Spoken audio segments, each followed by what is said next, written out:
बहुत समय पहले की बात है। एक बड़े जंगल में मित्तू नाम का एक मोर रहता था। मित्तू बहुत सुंदर था। उसके पंख चमकीले और रंग बिरंगे थे। जब सूरज की किरणें उसके पंखों पर पड़ती तो वे चमकने लगते थे। हर सुबह मित्तू नाचता था। वह अपने पंख फैलाकर घूमता और गोल गोल घूमता। जंगल के सारे जानवर उसका नृत्य देखकर खुश हो जाते। उन्हें मित्तू का नाचना बहुत अच्छा लगता था। उसी जंगल में हीरा नाम का एक सांप भी रहता था। हीरा लंबा और काला था। उसकी आंखें पीली और तेज थी। हीरा धूप में रहना पसंद नहीं करता था। उसे ठंडी और अंधेरी जगहें अच्छी लगती थी। वह चुपचाप घास और झाड़ियों के बीच सरकता रहता। मित्तू और हीरा एक दूसरे से बिल्कुल अलग थे।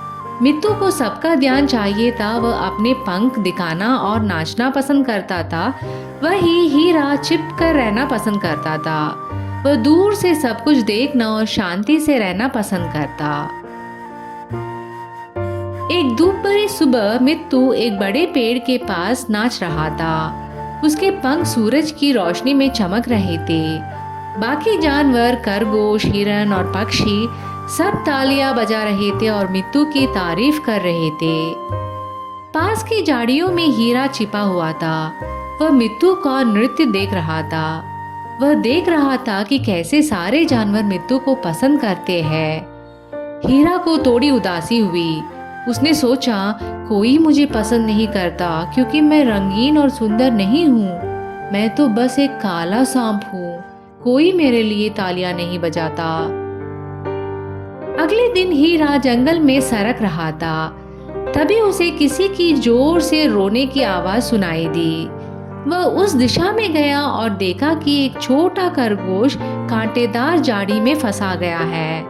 वह बाहर निकलने की कोशिश कर रहा था, लेकिन कांटे बहुत तेज थे। हीरा को खरगोश पर दया आ गई। वह पास गया और बोला, चिंता मत करो, मैं तुम्हारी मदद करता हूँ। हीरा धीरे धीरे झाड़ी में गया और अपने शरीर से कांटों को एक तरफ कर दिया। खरगोश बाहर निकल आया। खरगोश बहुत खुश हुआ।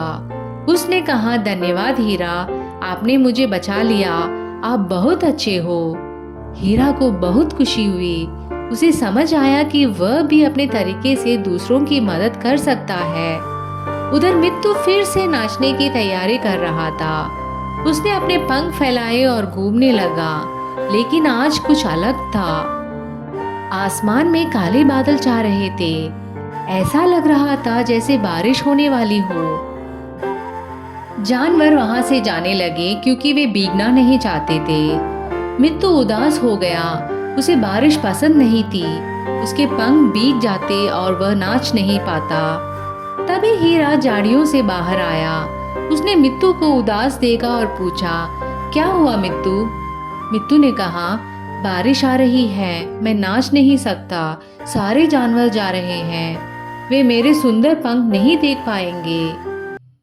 हीरा ने थोड़ी देर सोचा और बोला, हम बड़े गुफा में क्यों नहीं चलते? वहाँ सूखा है, तुम वहाँ नाच सकते हो और जानवर भी देख पाएंगे। मित्तू मुस्कुराया, वाह हीरा, ये तो बहुत अच्छा विचार है।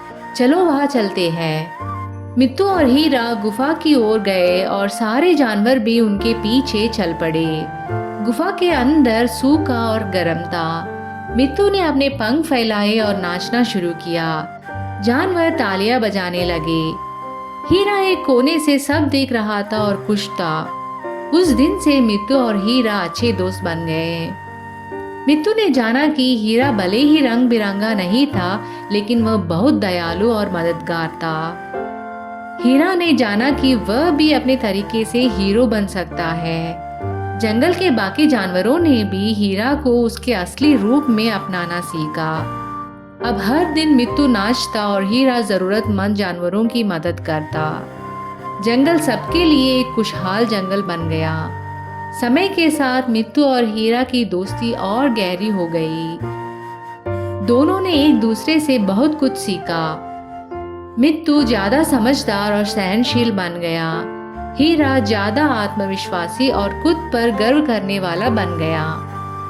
जंगल के बाकी जानवरों ने भी एक दूसरे को समझना सीखा। उन्हें समझ में आया कि हर किसी में कुछ न कुछ खास होता है और मिलकर रहने से ही जीवन बेहतर होता है। मित्तू और हीरा ने सबको सिखाया कि असली सुंदरता हमारे अंदर होती है और दोस्ती और दया ही सबसे ज़रूरी बातें हैं। और इस तरह जंगल एक खुशहाल और शांतिपूर्ण जगह बना रहा, जहाँ सब जानवर मिलजुल कर रहते थे, मोर और सांप की दोस्ती की मिसाल लेकर। धन्यवाद दोस्तों, अगर आपको यह कहानी अच्छी लगी तो इस चैनल को ज़रूर सब्सक्राइब कीजिए।